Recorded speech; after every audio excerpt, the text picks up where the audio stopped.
Hi, y'all. I'm Allison. It's been way too long since we've done a Start and Stop Buddy read.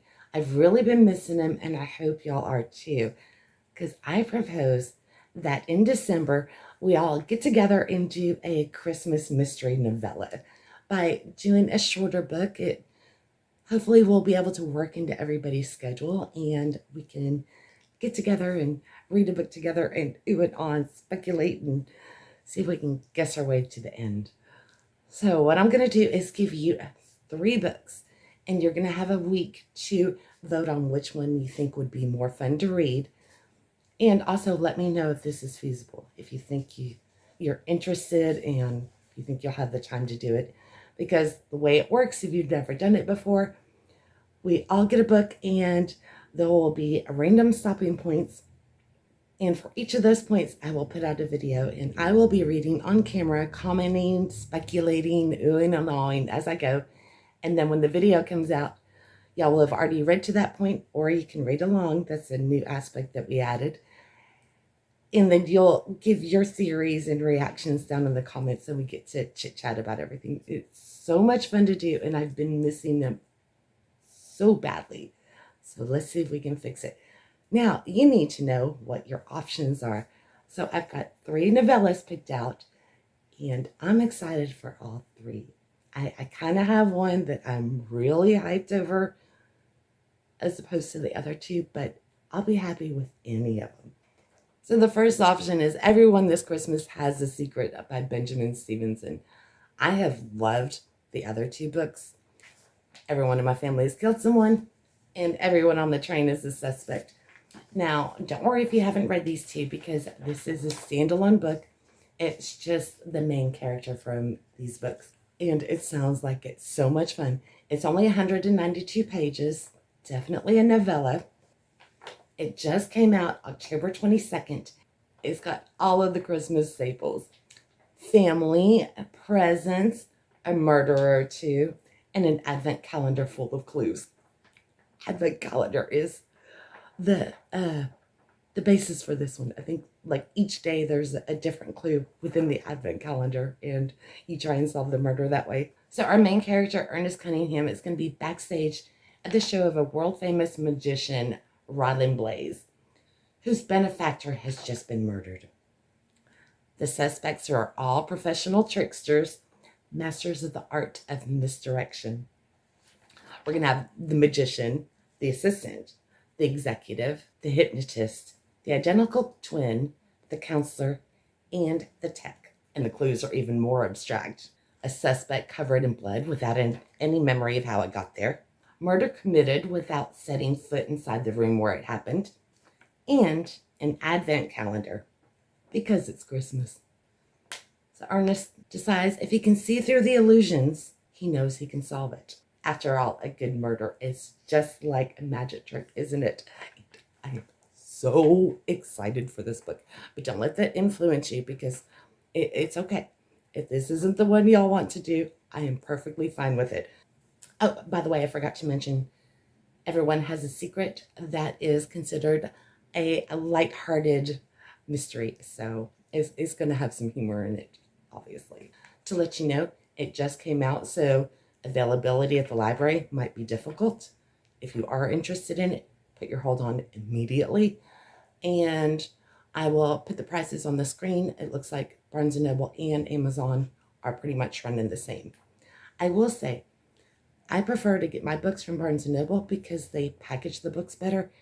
Whenever I get one from Amazon, it comes in an envelope, and more often than not, it's bent, and that annoys me. Okay, so that was a little sad.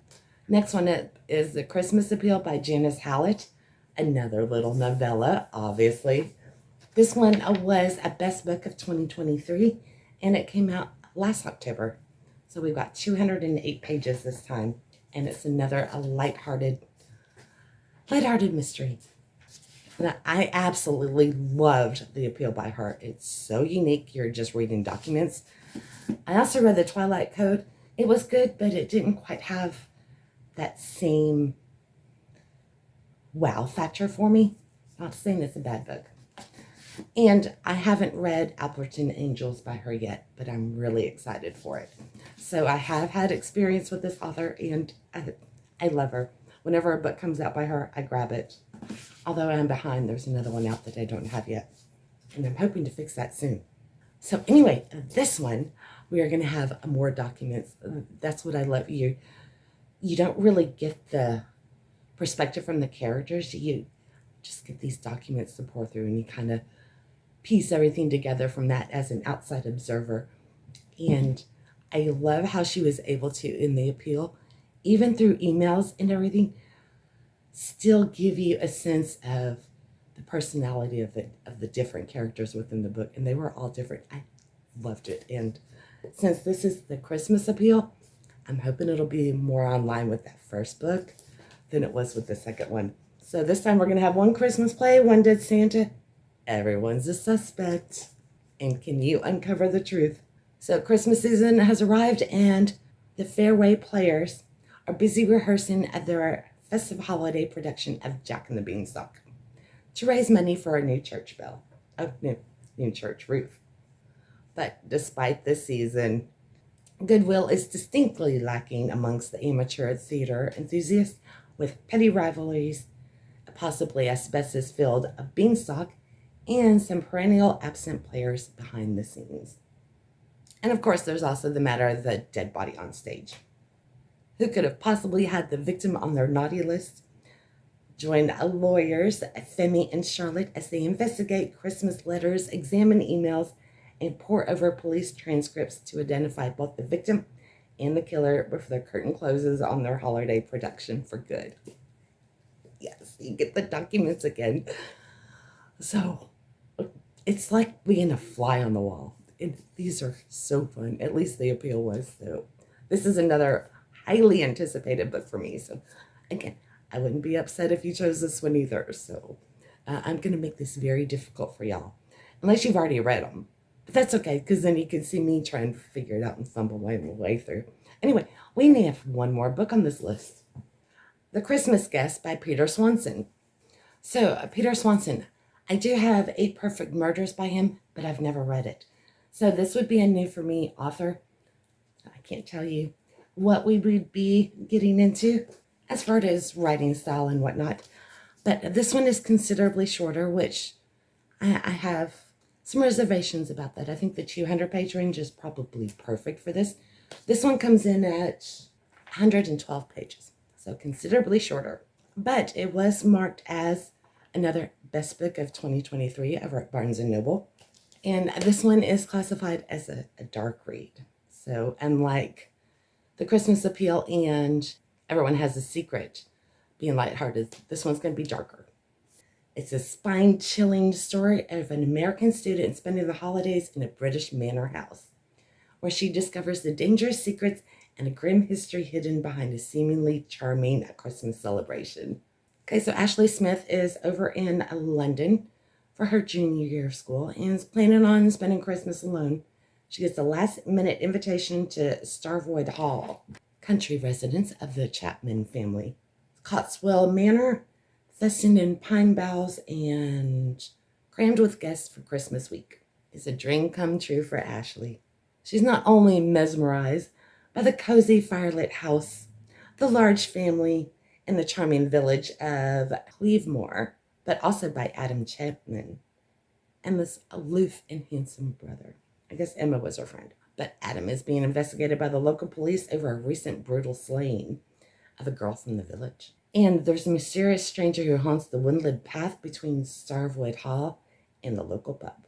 So Ashley begins to wonder what kind of story she's actually inhabiting. Is she in a grand romance? A gothic tale?